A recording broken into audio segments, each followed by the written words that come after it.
The War of the Worlds.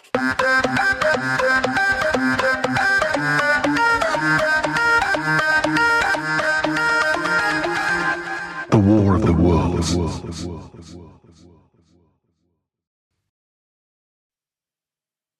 3. On Horsell Common.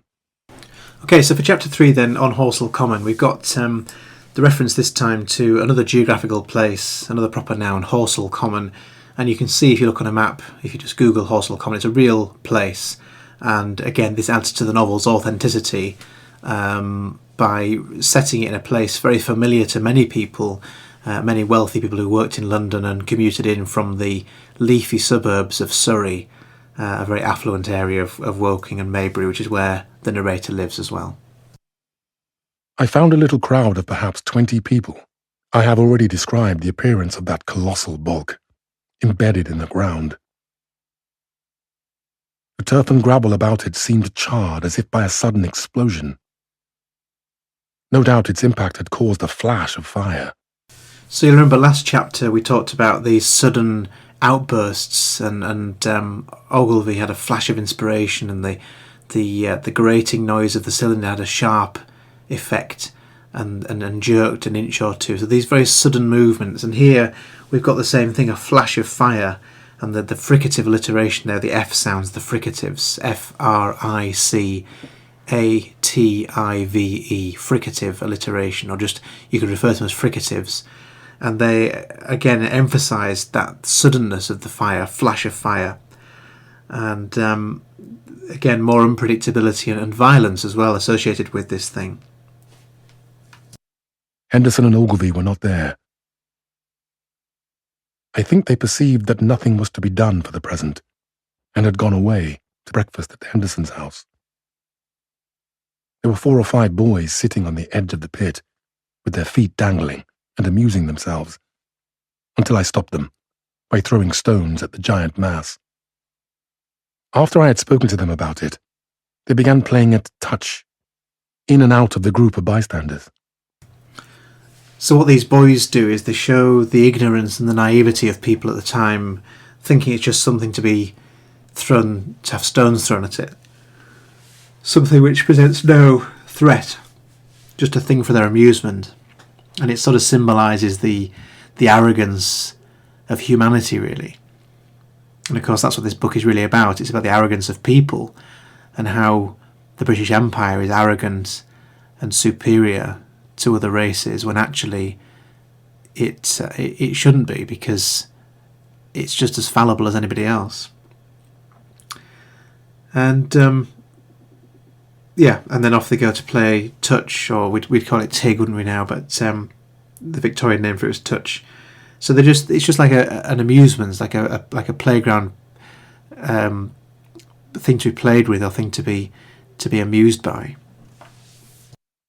Among these were a couple of cyclists, a jobbing gardener I employed sometimes, a girl carrying a baby, Greg the butcher and his little boy, and 2 or 3 loafers and golf caddies, who were accustomed to hang about the railway station. So already there's a sense of occasion here. There's people gathering around the pit to look at this thing. And we get this asyndetic list. So asyndetic list is well, in fact, I'll point out where that is first, and then you can write it down in the right place. So it's the start of the paragraph. A couple of cyclists, a jobbing gardener, a girl carrying a baby, Greg the butcher, loafers, golf caddies. So these list of people. So it's an asyndetic list. So A-S-Y-N-D-E-T-I-C,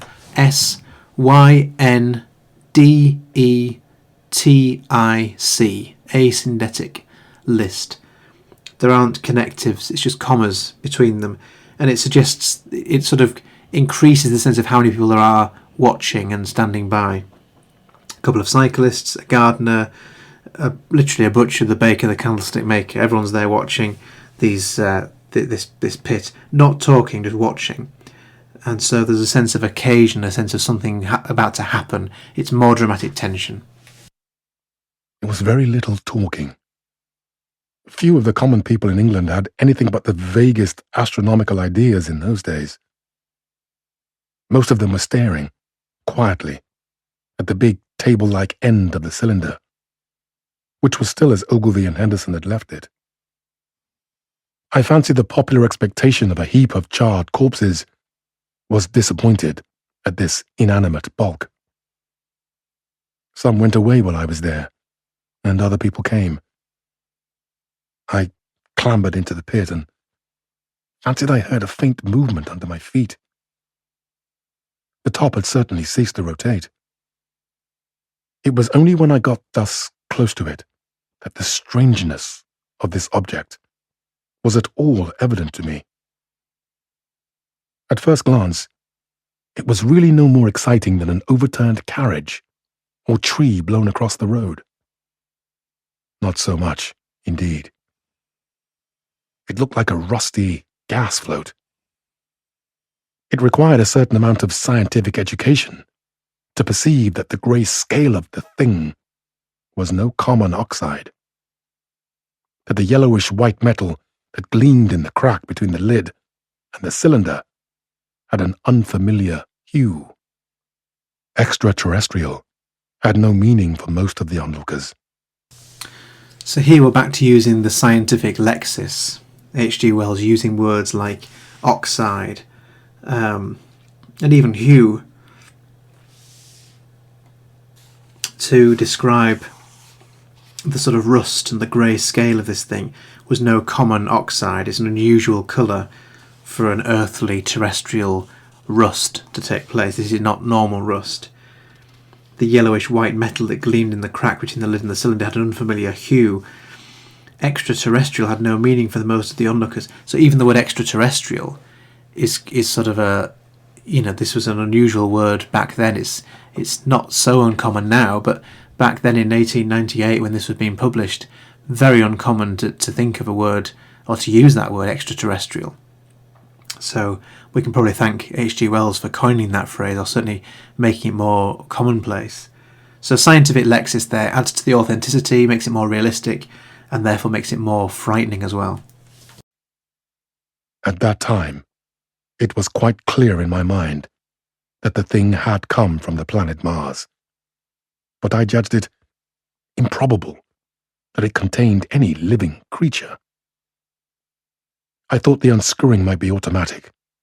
In spite of Ogilvy, I still believed that there were men in Mars. My mind ran fancifully on the possibilities of its containing manuscript, on the difficulties in translation that might arise, whether we should find coins and models in it, and so forth. Yet it was a little too large for assurance on this idea. I felt an impatience to see it opened. About 11, as nothing seemed happening, I walked back, full of such thoughts, to my home in Maybury. But I found it difficult to get to work upon my abstract investigations. In the afternoon, the appearance of the Common had altered very much. The early editions of the evening papers had startled London with enormous headlines. A message received from Mars. Remarkable story from Woking. Okay, so a couple of things. If we just back up a little bit there, still referring to it as the thing, which of course creates that tension and makes it more unsettling. The thing had come from the planet Mars, capitalising the word thing, turning it into a proper noun. And then the naivety and the ignorance here of things like finding manuscripts, coins and models inside, as if the things they would find in it weren't threats but just simple curiosities to humanity. So again, it's showing even the narrator having that sort of arrogance, really, and the sense of superiority over anything else. There's no sense that this thing might be a threat to them and something might be more advanced and superior than themselves. And then you've got this headline which we get throughout the book, and we've had it in the previous chapter as well, this use of headlines. And what it does is, you might remember this from Frankenstein last year, but it's the use of it's what's called an epistolary narrative. EPISTOLARY epistolary. And what it means is the story is told in some ways through letters, or in this case, newspaper articles. So while Frankenstein, if you remember, was told through letters, it was a framed narrative, beginning and ending with letters.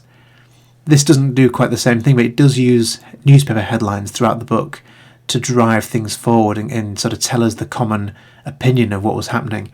So you could certainly say that, you could certainly use that term to explain what's happening here, that H.G. Wells uses newspapers in an epistolary way to give us more information. And it builds up that dramatic tension again, it builds up more excitement. And so forth. In addition, Ogilvy's wire to the astronomical exchange had roused every observatory in the 3 kingdoms.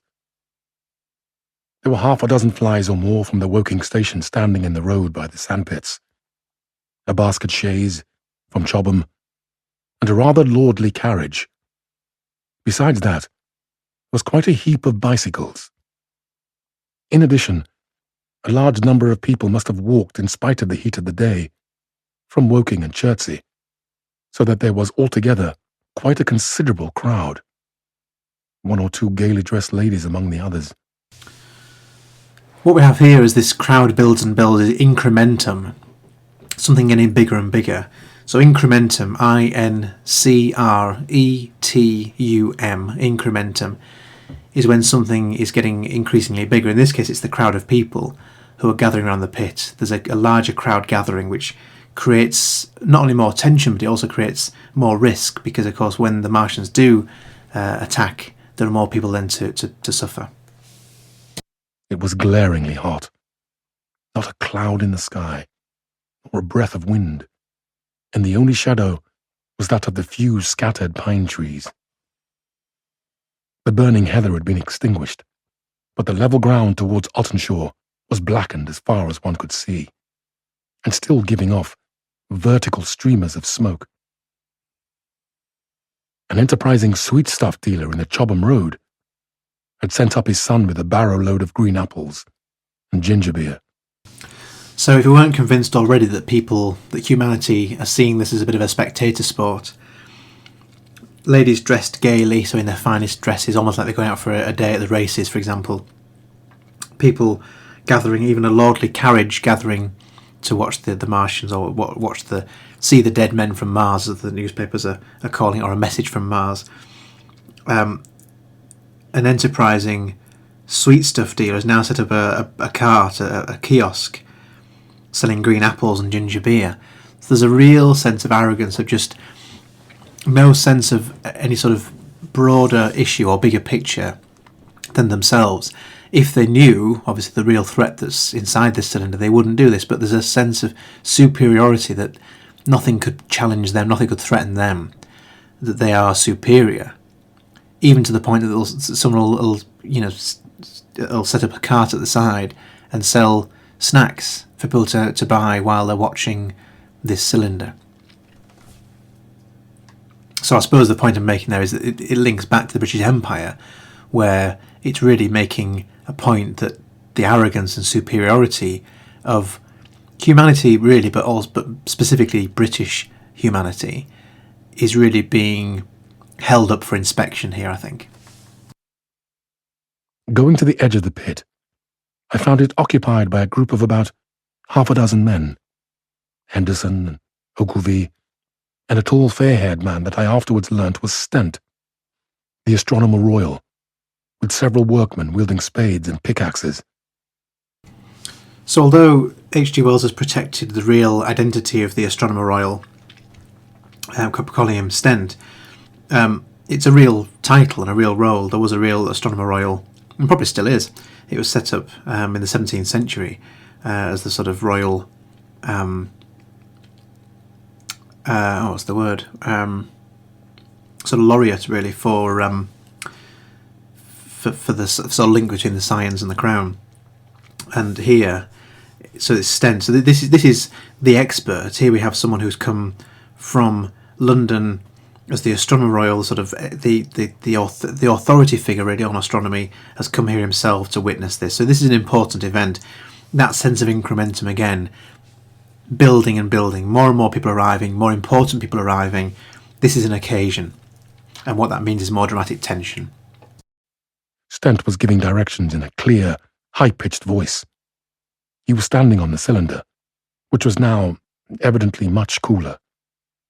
His face was crimson and streaming with perspiration, and something seemed to have irritated him.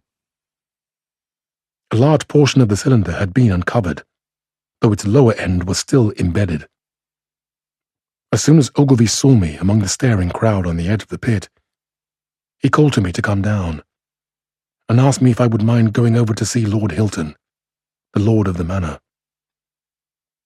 The growing crowd, he said, was becoming a serious impediment to their excavations, especially the boys.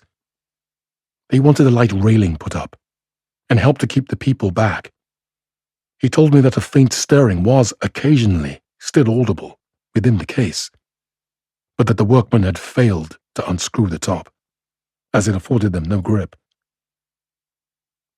The case appeared to be enormously thick, and it was possible that the faint sounds we heard represented a noisy tumult in the interior. I was very glad to do as he asked, and so became one of the privileged spectators within the contemplated enclosure. I failed to find Lord Hilton at his house, but I was told he was expected from London by the 6 o'clock train from Waterloo, and as it was then about 5:15, I went home, had some tea, and walked up to the station to waylay him. So there we have it, another closing of a chapter, and a bit more of a sense of security again, that Stent is here now as the Astronomer Royal, taking control, giving orders. The narrator, we never get a name for the narrator, he's a nameless narrator, but he's given this job of helping Stent, so he's sort of brought into the inner circle of the experts, and he's asked to meet Lord Hilton. So this is someone else of status and importance coming down to the sand pits in Horsell Common to take part in this. And we'll get to this when in later chapters, but this is heading towards the fact that the Martians give no respect or no regard to people's social status, whether they're lords or ladies or experts or just a common man on the street. It doesn't matter. We're just humans. We're all humans together. And so the Victorian British preoccupation with social class and social status again is being held up here. And it's worth bearing in mind that H.G. Wells himself was a staunch socialist. So he did believe in equality across the classes. He didn't like the fixed class system that Britain had in those days.